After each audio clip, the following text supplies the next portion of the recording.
Bougainvillea की cutting को क्या हम गर्मियों में भी आसानी से ग्रो कर सकते हैं, और किस तरीके से ग्रो करें कि गर्मियों में हमारी लगाई हुई बोगनविलिया की कटिंग अच्छी ग्रो हो जाए और हमारी एक भी कटिंग खराब ना हो।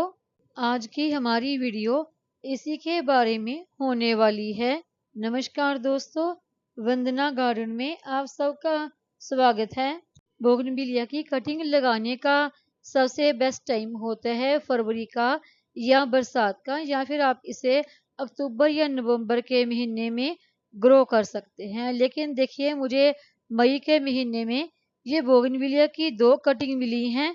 एक ये मजेंटा कलर की है और दूसरी ये वाइट कलर की है। जब ये कटिंग मुझे मिली थी तो मैंने इन्हें पानी में डालकर रख दिया। तो अभी शाम का समय है, इस समय मैं इनकी कटिंग को ग्रो करूंगी। तो गर्मियों में हम बोगनविलिया की कटिंग को किस तरीके से ग्रो कर सकते हैं, आज मैं वही आपको बताने वाली हूँ कि हमारी एक भी कटिंग खराब ना हो। देखिए, अगर आप कोई भी कटिंग ग्रो कर रहे हैं, अगर उस कटिंग को आप सेम डे ही ग्रो कर लेते हैं तो आप उस कटिंग को पानी में भिगो के रख दें और उसके बाद शाम को ग्रो कर सकते हैं। लेकिन अगर आपको कोई कटिंग मिल जाती है और आप किसी कारणवश उसे सेम डे ग्रो नहीं कर सकते, तो आप उस कटिंग को पानी में एक गोली डिस्पिन की डालकर रख दें और दूसरे दिन उसे ग्रो कर सकते हैं। इस तरह रखने से जो अंकुरण है वो बहुत फास्ट हो जाता है। लेकिन मुझे ये कटिंग देखिए दोपहर के समय मिली थी और मैंने इन्हें पानी में डालकर रख लिया और मैं इन्हें सेम डे ही शाम को ग्रो कर रही हूँ। ग्रो करने के लिए सबसे पहले हमने इन ब्रांच की काट छांट कर लेनी है। जितनी भी इसके फूल और पत्तियां हैं सभी को हमने काट छांट करके निकाल लेना है। सबसे पहले हम नीचे की तरफ एक तिरछा कट लगाएंगे, जिस तरह कलम होती है बिल्कुल उस तरह के कट लगा लेने हैं। और ये कट हमने जहाँ पर हमारा नॉट एरिया है उसके नीचे लगाएंगे। और उसके बाद अगर हमारी ब्रांच बड़ी है उसमें से जितनी भी कटिंग हमारी 5-6 इंच के हिसाब से निकलती है उतनी कटिंग हम निकाल लेंगे। जिस तरह से हमने उस ब्रांच की कटिंग निकाली है इसी तरह से हम इस ब्रांच की कटिंग भी निकाल लेंगे। सारी फूल पत्तियों को हमने उसी तरह से अलग कर लेने हैं। जब हम कोई भी कटिंग लगाते हैं तो उसकी फूल पत्तियों को अलग कर देते हैं तो उससे जो ब्रांच है वो अपनी पूरी एनर्जी नई रूट बनाने में और कटिंग को ग्रो करने में लगा देते हैं। अगर हम पत्तियां और फूल छोड़ देते हैं तो उससे प्लांट की जो एनर्जी है वो इस ब्रांच में ही डिवाइड हो जाती है और ब्रांच जल्दी ग्रो नहीं होती या फिर वो ब्रांच खराब हो जाती है। ग्रो करने के लिए आपको जो भी ब्रांच लेनी है उसकी जो मोटाई है वो पेंसिल के बराबर होनी चाहिए। ज्यादा पतली ब्रांच ना लें। तो ये देखिए, जो ब्रांच मुझे मिली है ये थोड़ी सी पतली है, लेकिन जो दूसरी ब्रांच गुलाबी कलर की बोगनविलिया की मैंने ली है वो ब्रांच थोड़ी सी मोटी थी। तो चलिए इन्हें लगा के देखेंगे कि ये ग्रो होती है या नहीं। सारी कटिंग हमारी तैयार हो चुकी हैं, तो अभी इन्हें ग्रो करने के लिए हम मिट्टी भी तैयार कर लेते हैं।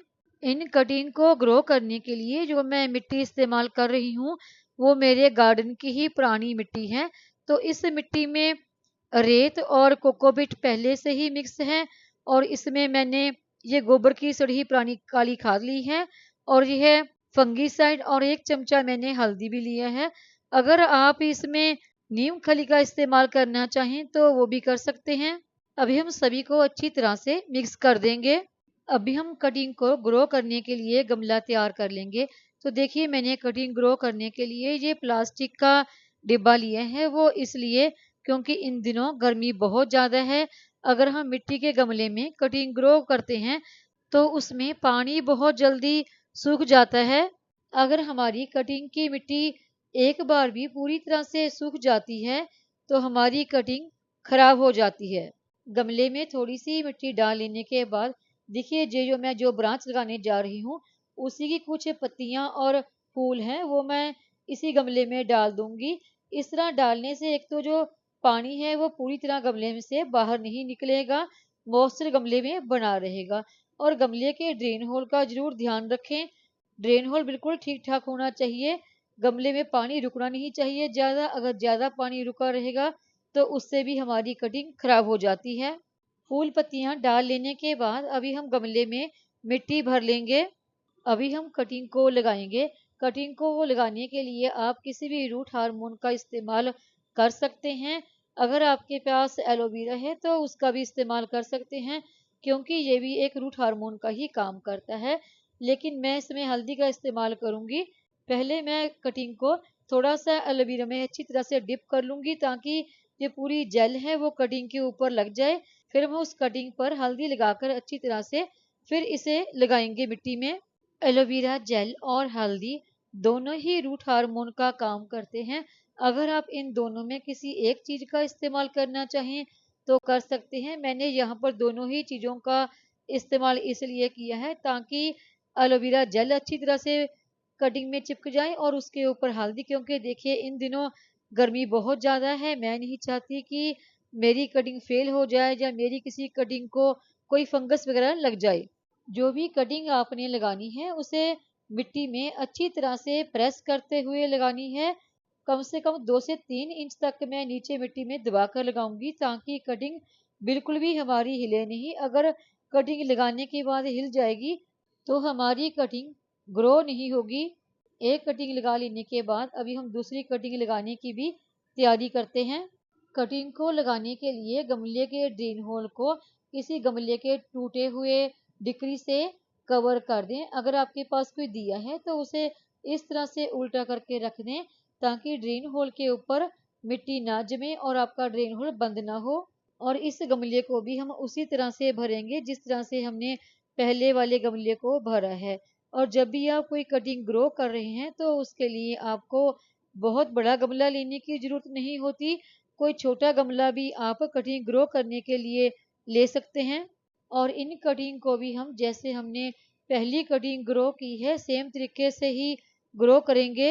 कटिंग ग्रो करने के बाद जो कटिंग की टिप है यहाँ पर भी हमने कटिंग की है, उसके ऊपर आप कोई फंगीसाइड या हल्दी लगा लें, ताकि ब्रांच के ऊपर से भी हमारी कटिंग को फंगस ना लगे। अभी हम इनमें वाटरिंग कर देंगे। तो देखिए पानी में मैंने हल्दी और एलोवेरा मिक्स कर लिया है, तो यही पानी मैं अपनी दोनों कटिंग को दूंगी। पानी हमने दोनों ही गमलों में ज़्यादा लगाना है, ताकि मिट्टी में अगर कोई भी एयर बबल है तो वो निकल जाएगा और मिट्टी नीचे की तरफ अच्छी तरह से प्रेस हो जाए।